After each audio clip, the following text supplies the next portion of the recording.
What it do, everybody? This is Science and Gains. We have our first host on the podcast, Mrs. Science. And if you're watching this on video, you see it being like person, not just social media.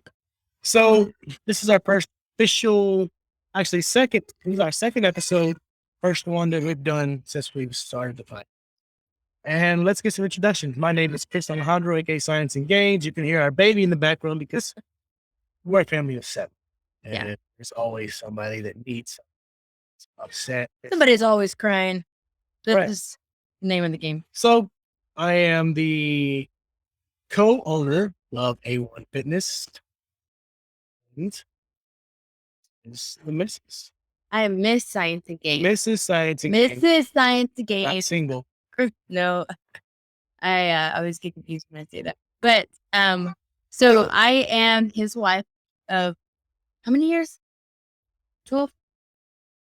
12 years. Don't judge us, guys. We've been together for 15 years, so it's been a lot. But I'm his wife for 15 years. I have 5 kids with homeboy, and we've been together for a hot minute. Yeah. The Mrs. Science and Games name was not because I'm a dominant, spouse. I don't have a Facebook that says Amber and Chris Alejandro. I'm not. It's not nothing like that. But I kid you not, I was at a club one time with my friends, and this guy came up to me, and I'm thinking, oh, I must look super hot. Like, You did. I mean, You I did. really did. So, like, I was like feeling myself. He came straight up to me. I didn't know him, didn't recognize him from nowhere. And I'm like, come on, let this poor brave soul down. I'm going to get a free drink. How am I going to get a free drink, but let him down easily? And he comes up to me and he's like, you're Mrs. Science and Gains. And I was like, oh. I love your husband. I love his Instagram. I love his stuff. And I'm like, yes, I do too. I love him too. But I was like, way to burst the bubble. So I'm Mrs. Science and Gains by affiliation because everybody just kind of knows me as Mrs. Science and Gains or Mama Hondro. So Mama Hondro or Mrs. Science and Gains. But yeah. So clarification on what my name was. Yeah. So we decided to do this first one together. We had some questions that we put on the Instagram, people that want to know about us. And we'll dive straight into. So we have 5 children, of course. And one of the homies wants to know, let them know about your 6th child, Lord Gaines. And as most of you know, that's my best friend, Chris Maldonado, a.k.a. Lord Gaines, a.k.a. Shot Chris. That's but, the best photographer in the game, right? But he comes over a lot. Like, our kids see him as an uncle. They really do. So, they're calling over him, messing with him. And he comes over, eats our food sometimes. But drinks all my chocolate milk. Like, I kid you not. There was one time when I was pregnant with the twins, like 8 months pregnant with twins. And if you've been a mom, you understand pregnancy cravings. He came and drank all the chocolate milk. And that was like my number one thing, chocolate milk at the time. Boy, did I lay into that. Chocolate milk and ketchup. We can't keep it in my house if he's a ketchup feed. He'll put it on his pasta, pancake, eggs, everything. So that is my 6th child. I honestly don't know how the relationship started. I just know you and Chris didn't like each other. We'll have to have a whole new podcast of just me and Lord Gaines. Yes. So there will be a other guest speaker, his other spouse, his other life partner should be my heterosexual life partner. Yes. So that's our 6th child. His name is Lord Gaines. So yeah. So next question, any more kids in the future? Man, you know what? To be completely honest, without going too deep into it, with our sex life, we do NFP, natural family planning, right? And I'm a little worried about how deep he's going to go with that. Means we don't use any birth control, no condoms. Don't say it. Nothing. So technically we're always open to the possibility of life. Now, God willing, we're done, right? But if it's the Lord's wish to give us another baby, we're, like I said, we're always open to it. Our religion believes in always being open to conception. We can't fully be married to each other and give each other fully to each other, to separate, give ourselves fully to each other without all the possibilities. So, And if you listen to everything. the very first episode, we talked about NFP with our fertility specialist, Pam Mark. Yeah. We use the Creighton model where we check her mucus. We're actually diving in though to Marquette method right now. So yeah, we're always open to other children, but I think we're pretty done. We're in a season to where I am running the business. We are running the business full time. Caden's 10 months old now. Going on 11. So, but ask us in 3 years when it's our. We always have like kids every 3 years. They're about 3.5, 4 years apart. So ask us about another 3.5. We'll figure out. Yeah. What's the funniest thing that has happened as? I'm gonna go first because you can't copy mine. No, I know what you're gonna say. When we were at Red Lobster one day, oh, okay, no, that's not mine. So we were at Red Lobster. We only had. He was about 10 months. No. He's about a year and a half old. He was walking. Yeah, year and a half. CJ is our oldest now. He's about to be 13. Yeah, he's about 13. So when he was a kid, we went to Red Lobster one time with our in-laws, and a young waitress comes and, oh, how cute is he? And, all that good stuff. Yeah. He's staying on the table. And when you thought you were talking, she thought she was talking to you about being how cute you were, how cute Christopher was. And homeboy over here, of course, lies in, I can make you one just like it, or I can, he's cute like his daddy. Go on. So that's a past life. Anyways, so he pulls his diaper down and exposes himself to her. He looks at her. Anybody, it's like the balls in your court. Straight up, pulls it out. Just laughed. And that was pretty hilarious because I'm like, was that reflection of my parenting? Like what he sees and me in my interaction with the female? Like, and yes, it's always exposure. Anytime you're alone, it's popping it up. So yeah, I guess it is a reflection of you, sir. Anyways, you can hear the young. But my story is a little bit different. You didn't say it because it wasn't funny for you, but it was funny for me. Witness. So we have 5 children. 2 of them are twins. They're 5-year-olds. Back during the pandemic days, we were all kind of going stir crazy in the house. The twins were 3. Yeah, the twins were 3, and we have 2 restrooms in our house. One restroom is the kids' restroom. The other restroom is a part of our master bedroom. And so this was the time where the twins were always locking doors and always flushing things down the toilet.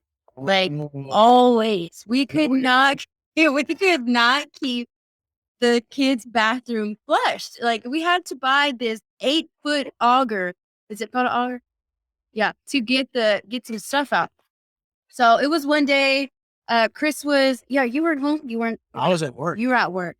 And I texted him like a normal text, like, hey, a normal text between us is like, hey, toilet's clogged again. You're like, great. I get to it after work. So he gets to it after work, and he goes straight in there, and it's like 30 minutes later, I'm looking for him. I'm like, where is he? And I go in the kids' restroom, and he's there. Toilet is off. Like the whole toilet, he took it off. He was so frustrated and flustered about the toilet being clogged that he took it all off. He had that auger down in there. He had sweat going. He was in his underwear. He was like, and there was poop, and the twins pooped. So it didn't it wasn't a clean toilet. It wasn't a cleaning. So he was so upset. And we keep going, and you spent like 3 days trying to get that out. And when he finally got it out, it was a little plastic piece, like tiny little plastic piece, a little magnetic toy. It was, those little magnet tiles, Mm-hmm. and then a whole bathing suit, like a whole bathing suit from a twin, and 2 socks. So when he pulled that out, I could not stop laughing because he was frustrated. I have a picture I would post with this to show you how frustrated he was. And our anniversary was like the next week. So so for our anniversary cake, I made a giant toilet paper cake, and I put all the things out of fondant. We had it done of all the toys that he pulled out from there. So it was hilarious. And the whole time, twins are just, and then the next week it got clogged again. So we just left it alone. So to this day, that toilet doesn't work. He didn't want to do. And the anniversary cake said, through all this shit, through all this shit, I still want to be with you. That was our anniversary cake. So that's the funniest thing we've experienced as parents so far. What is each other's greatest trait? So that's a good question. I know. You meant to give me some words of affirmation, sir, which is my love language. That's my love language. Gift giving and acts of service. I was about to say, did I know? Gift giving. So I spend lots of money on it. Lots. And hers was affirmation. I'm cheap, bro. I am a cheap wife. I don't care about Gucci, Prada, Louis Vuitton. Just speak good words of. I'll speak sweet nothings. Sonnets. Sweet nothings. Yeah. But I would say her greatest trait is being able to see something out of nothing. And what I mean by that is, for example, she can look at a living room and be like, oh, imagine this. And I cannot see things in my head. She can see the whole process and the finished product. I cannot. And why I think that's a great trait is because she saw where we are now years ago. She's always pushed me and us to be better, to be able to coach full time and stay home with our kids and raise our children how we want to raise them and expose them to the things that we think be exposed to. And I couldn't for so long. So she has the ability to not see the greatest things in you, but see the future as she leads it, and we'll make it happen. Did you say it's not being able to see the greatest things in you? I can. That's what I said. I thought you said it back. He was, that's sweet. We might be making a baby tonight after that little words of affirmation. I feel loved. My cup is so filled. That's right. So don't contact me after. So it's who we like. Okay, not there. Yeah, we're terrible at bedtimes. Your greatest trait, and I've said it before, is leadership. He can lead any room, like especially if there's something going on that needs leadership, he's there. Like, and I just love it. That's one of the reasons why I started dating him, is because he was the captain of his varsity football team. He's always been a leader. After high school, you coach football teams, you coach our son t-ball, soccer, everything. He's always been a leader and a coach. So when he decided to fulfill coaching full time, it wasn't a scary thing for me. It was like, okay, you're ready for this. You've been ready for this. You've been doing this for so many years now. I'm just waiting for him to realize, how great of a role that is for you. Like how great for our family. So yeah, I've seen this a long time ago. Or I wouldn't put all my eggs in your basket if I didn't think you had great skills. Literally. And she would follow me to the depths of more. Yes. See? Somebody is always crying. Son, give her the jelly, man. Take the jelly out the thing. Get a spoon out of here. So next question, how do y'all manage a happy marriage, a business, and life? First of all, it's like this all the time. Somebody's yelling, crying. There's jelly on something. But happy is relative. What the heck? What do you define as What the heck does that mean? Right? What do you define as happy? Honestly, it was hard for a long time because I was trying to provide for my only provider. So I would work for the state for 40 hours, for HEB for 20 hours.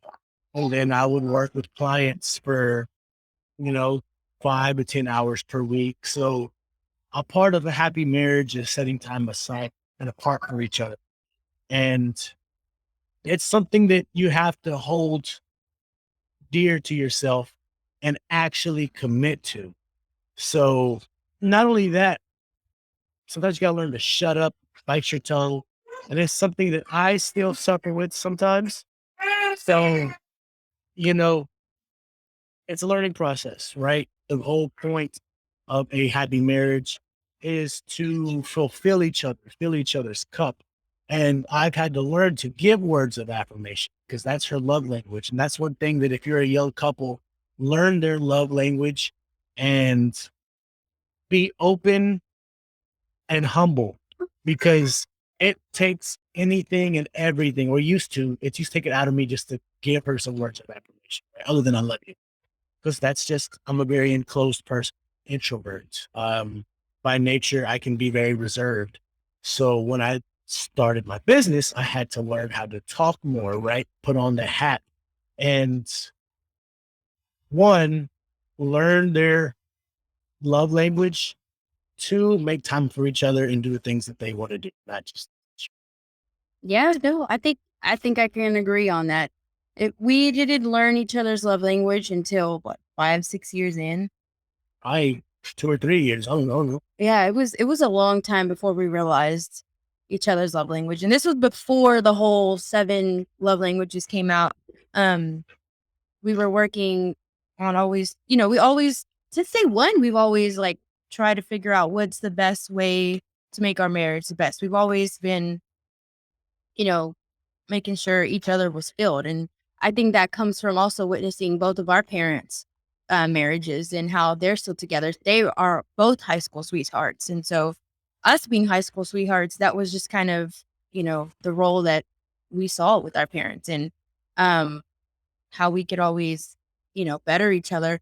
But learning your love language is acts of service and gift giving. I think the acts of service is hard for me because I thought it could be hard, but it's literally like, you know, making sure that he feels attentive. Like if I rub his feet every night, or if I massage him, and it's those little things that people don't. They think acts of service is like, oh, making sure the whole house is clean, or that too. But making sure if I can just go and make sure his face is clean or our room is clean. It shouldn't come from a place of dominance. Yeah. It should come from a place of love, right? So Yeah.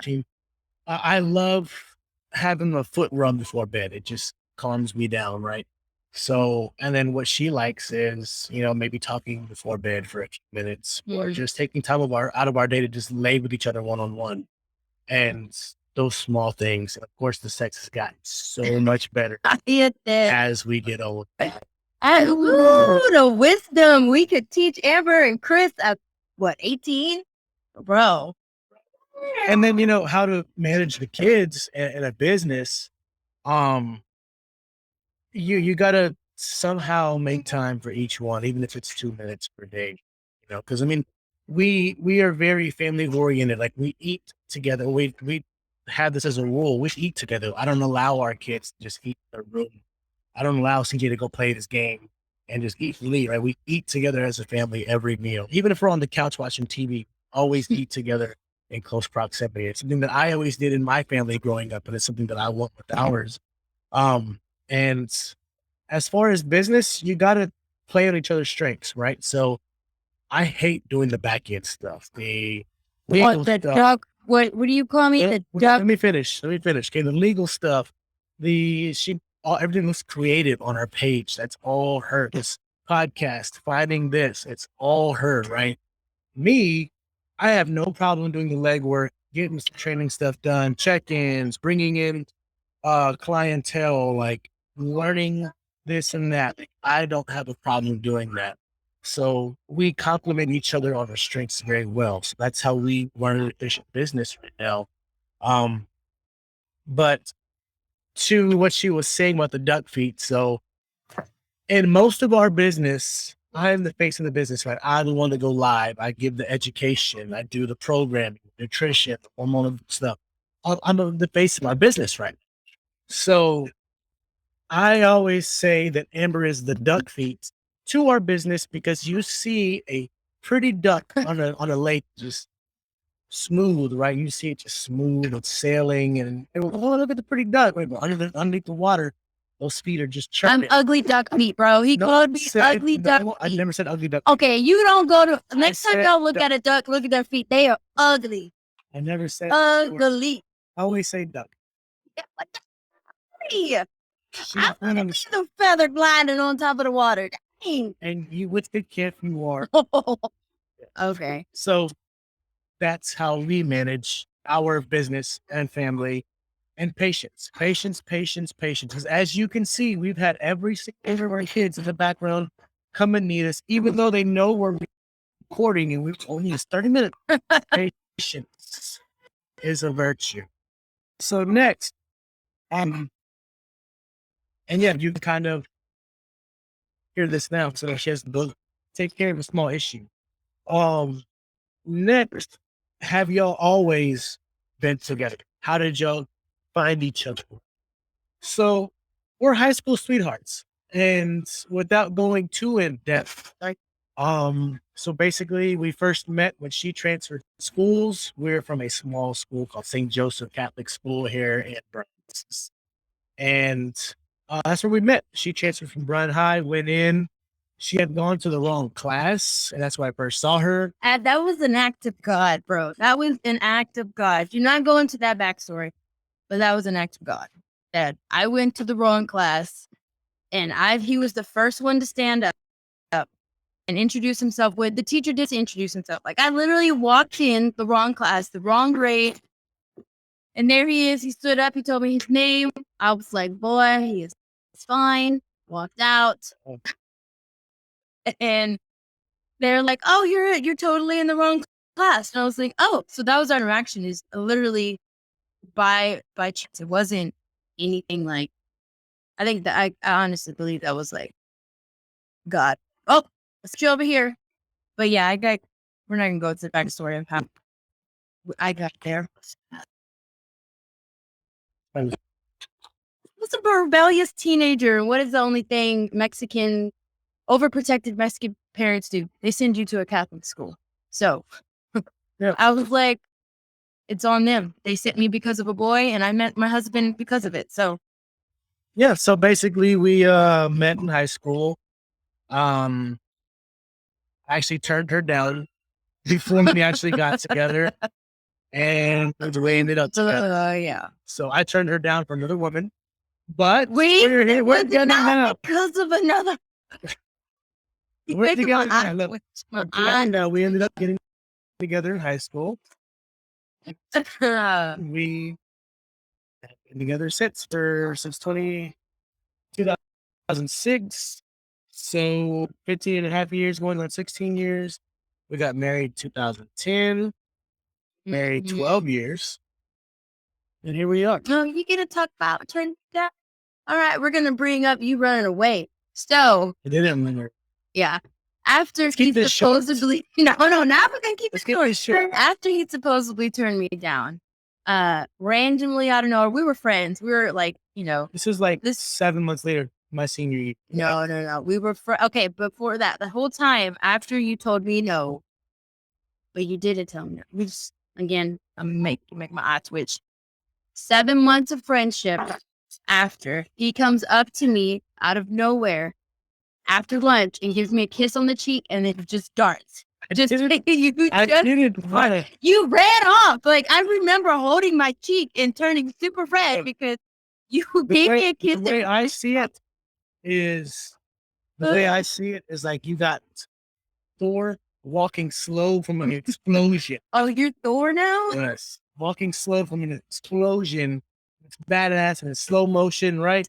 She thinks I just ran off. I did not run off.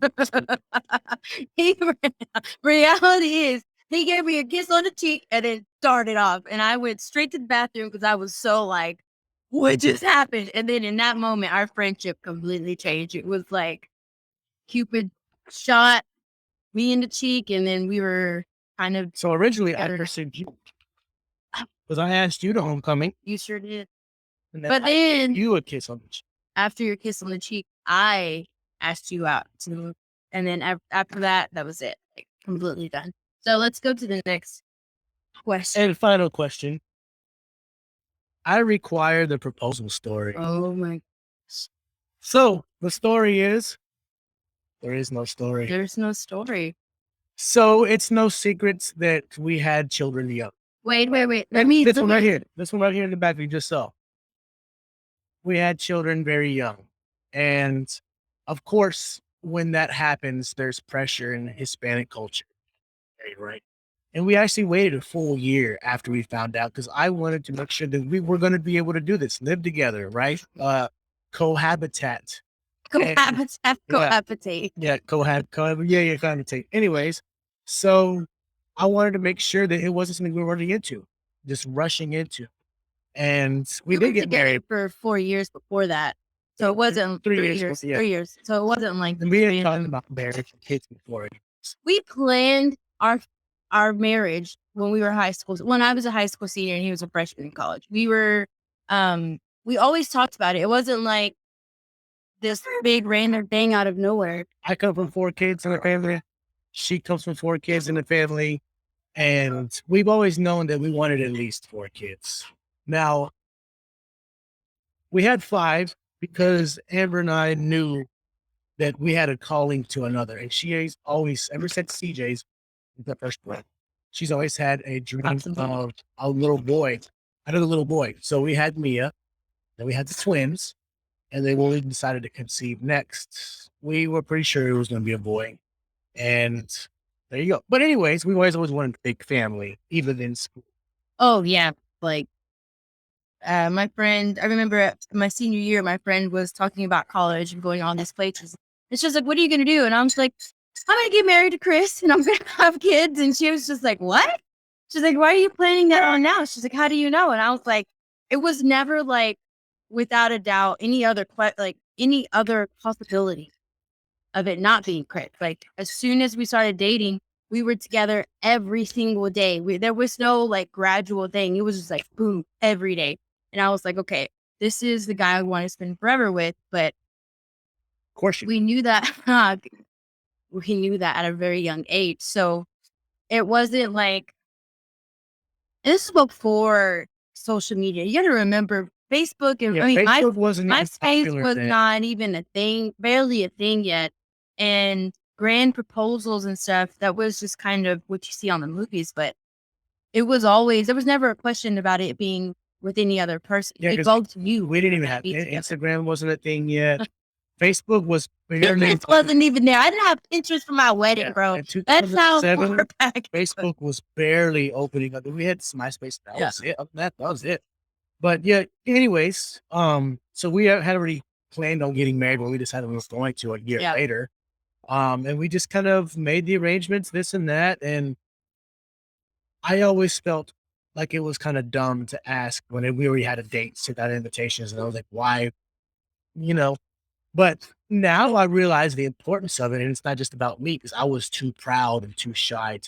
I don't think it's like for me in this age that we're in, it's all about the grand proposal, all about like the biggest weddings. And I'm like, dude, y'all are missing the point. It's about the marriage. It's about what happens after the wedding, after the proposal. How are y'all going to raise your family? You have to ask the hard questions. It's not like everything is just daisies now and young couples are like struggling after their marriage because They're just very. they focus too much on the actual wedding and not, diving into each If other. we could go back and do it again, oh, we would have just like had a destination wedding for just us and a few people, and That's it. spent that money on us on a real big vacation. Instead, we had a 350 people wedding. Yeah, and that was a Mhm. long day. Who's And our dads were drunk. Our dads together got drunk. drunk. Everybody got so drunk at our wedding that Amber and I not only one set up, but two, maybe 4 people total, including us two, had to take everything down by 2 a.m. Yeah, we Prayers and get thrown out. we cleaned up our own wedding because our parents were slammed. Yep. It just kind of gave us a foresight into what our And then marriage CJ was like. like 10 months old. Well, no, he was 6 months old. My mom had taken him home. The actual wedding and the dinner and all that. So yeah. And then for our 5-year anniversary, I did propose to her to renew her vows with me. And that's something that we do every 5 years. I feel personally, I feel that's more special because, I mean, you know what it's like to be married to me, and you still want to be married to me. Like, you gonna ask me after 5 years in when you know how like my certain ways are and how great. So if I don't ask you to renew with me for 15, you should start. Oh, what? What am I going? You should start looking at a part. Oh, okay. Well, go find Tinder real quick. I was trying to say, who's gonna be y'all daddy, guys? Yeah, but that's us in a nutshell. And that's the questions that we got about us, and that's why I wanted to bring on the missus, because everyone knows when they like in the Bible says when you see me, you see her. And when you see her, you see we're a reflection of each other. So in order to get to know me, you have to know her, our story, and our family. So yeah, that's kind of us in a nutshell. I'll have her on, more. She's the back end stuff, like all of this, the cool mic, the ring back there, the nice looking background, like all that is her. If it were just me, you put me in a room with nothing else, I would do it. But she just has everything looking nice and pretty and fresh. And you can look at our A1 Fitness page, A1 Fitness BCS on Instagram. .com. How sleek everything looks. It's all her. All my posts have to be approved by her. Yeah, we went through some hard times with Chris's beginning Instagram pic. If you see, you can tell with my work what's it, but it's beautiful, my love. And yes, yeah. But that is going to be it for today. That is episode 2 of Live with Science and Games. And if you're watching, of course, you see what we look like. You see that she has to get up and go deal with something real quick.